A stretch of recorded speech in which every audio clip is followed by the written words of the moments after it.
Yes, yeah. What is the question? Yeah, the question is, you said Sadhguru sees everybody is same. That means, he sees everybody, for him it's true self, universe, consciousness. Right. So, self. So now the question is, the example of Sri Ramakrishna Paramahamsa and Narendra Vivekananda. Ramakrishna Paramahamsa was actually eagerly looking for Narendra to come to him. I don't know, this is how the story goes. And Narendra also will do some testing, and before he accepts Ramakrishna Paramahamsa as his guru. So there is a connection between the two, like he is waiting for the disciple to come and disciple is finding for the master. So there is a kind of a relation there. So how do you explain that?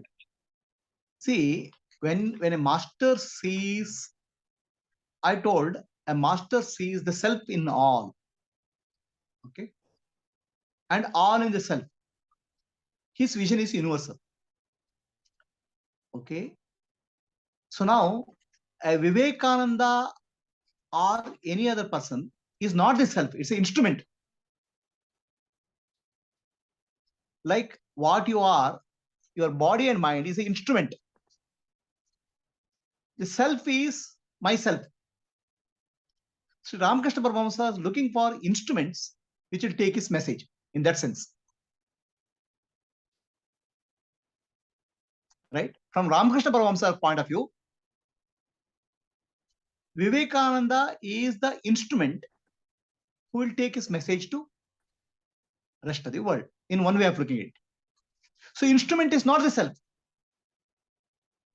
Like body, mind, and intellect is not the Atma. So Atma point of view, they are saying, but instrument point of view, there's an apparent difference. So there's a shloka in Bhagavad Gita.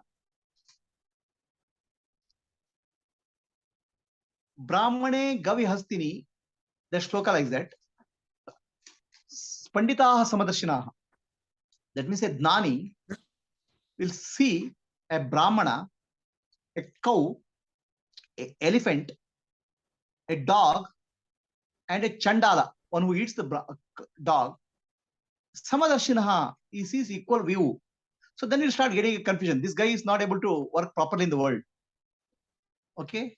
So it doesn't mean that he will take a dog and keep it in puja room, or instead of doing namaskar to cow, he will do namaskar to elephant. No. So he knows these are all appearances. These are instruments. The inner reality is same. So instrument he will use properly. Cow he will take milk only. He will not take the milk from elephant. So do not confuse the instrument with the self. Does it answer your question? Perfect. I think that's a good answer. Vivekananda to teach. That's all. From the flip side, what Vivekananda is looking for the right teacher. So how do you explain that one? See, Vivekananda is a disciple. Okay. I see.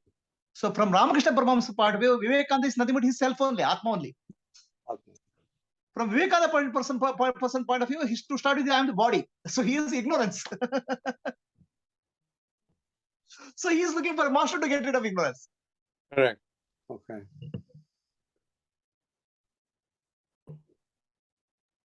The second question. Second question. No, that's right. You said that's a very good explanation. I think I read it and listened to you. Desires drop. Basically, higher goal, the lower things will drop. So it's not that you have to work towards dropping them. But it's a very, very good analogy and perfectly explains. When you have a higher goal. So many of the spiritual books you start reading. So say Vairagya is required. Vairagya is required. Vairagya doesn't come. See, the problem is Vairagya means I don't want something. It is actually wrong teaching. Yes, I got it. It's like it drops itself. So it's like Vairagya, not seek. You not have to seek. You seek for the Gnana.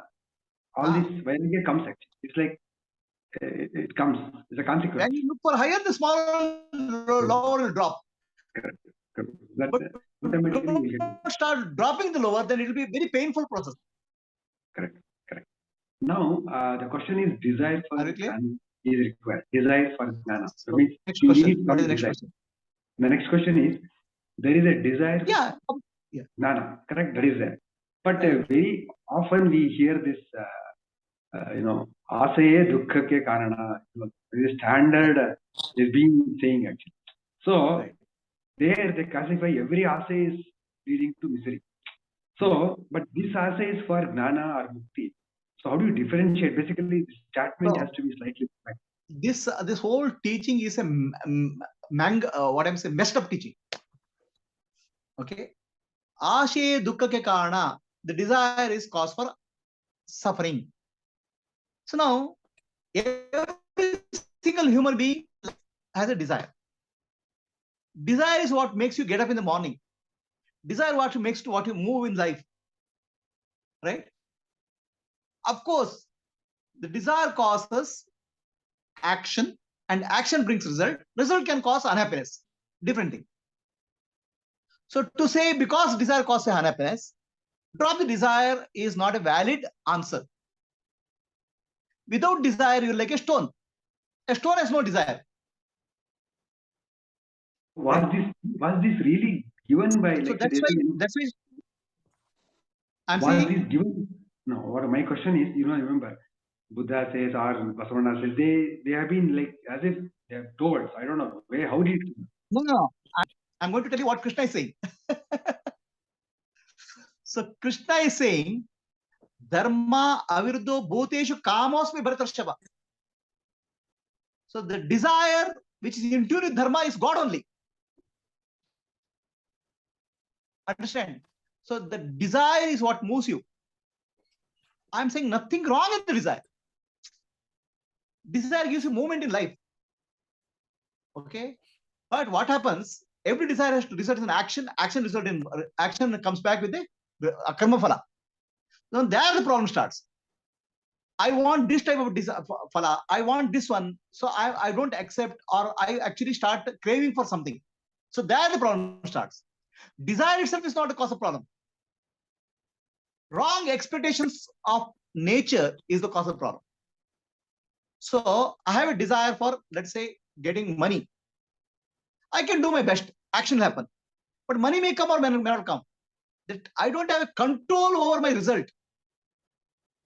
Karmanye vadikaraste ma phaleshu kadachana. We want to actually control the result also. That's a wrong understanding of life, not about the problem with the desire. So what happens? The desire is okay. Desire can lead into action is also okay. But expecting an attachment to the result is a problem. That Buddha says, next words, okay? Buddha's teaching is not completely told by people. The clinging is the problem. You're clinging. Okay? So the Buddha's teachings are wrongly taught. He speaks of clinging. Clinging to something is a problem. We are clinging to the result. That is a problem. Okay? And right kind of desire will lead to a dharmic life, which will purify you. Nothing wrong in that. So now, Ashe Dukkha Ki Mola is not understood fully because we are not understood the full teaching of Buddha. He speaks of clinging. Okay? So the clinging is to be dropped.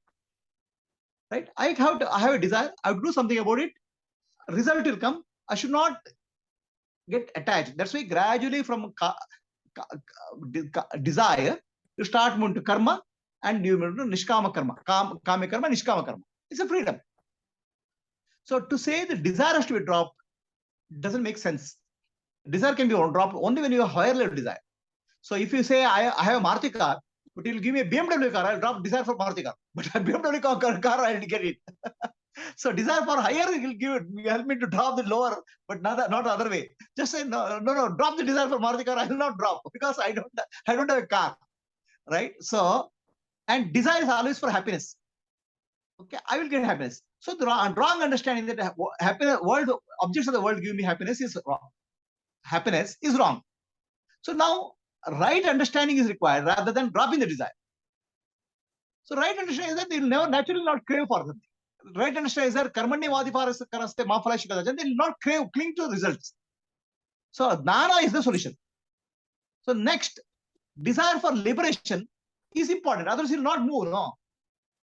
So people say desire for liberation is ashe. Drop it. You can't drop it because desire can be dropped only when you get a bigger thing or you fulfill the desire. So desire for liberation, then you say, oh, desire for liberation can be for desire for jnana. Then you'll drop desire for liberation, then go for jnana. So then desire for liberation can be desire for jnana. So desire for jnana, you'll come to desire for guru. So then you'll get for Atma jnana. So like the desires will change shape. Finally, you'll take you to realization. Is it clear? Correct. Yes, it's very clear. Basically, I think they have to redefine the. They have only taken a part of it and try to. That is where the misinterpretation. Quoting. When you take some teaching out of context, it will lead to mislead. Correct. No, this I knew. This is very much quite like I'm highly optimistic, positive. But I just only wanted to tell you how I'm now getting another instance. Remember, they keep telling ahimso paramo dharma. It's not that. Remember, that's how it is the same thing. Wrongly put only as part of it is good. But as a Kshatriya, you have to define. See, there is always Sanatan Dharma always says complete, but they have just picked only one line. And wrongly part. Yes. If you take one small part and do this thing, the whole thing will make it senseless. Ahimsa paramo dharma, but ahimsa tataivacha. If you have to protect dharma, ahimsa is required. Himsa is required. They highlighted only one portion, and they want us to be simply like that. So that is a wrong. How they pick only small portion. You have to take the full picture now. Correct. I know. So I just wanted to bring that problem of pitting partially. Yes, that's where the spiritual teaching is to be total.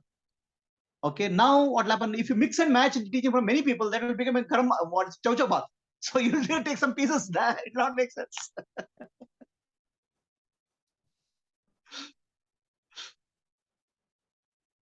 Okay, Guru Anand. Thank you. So, Gayatri, you have any questions?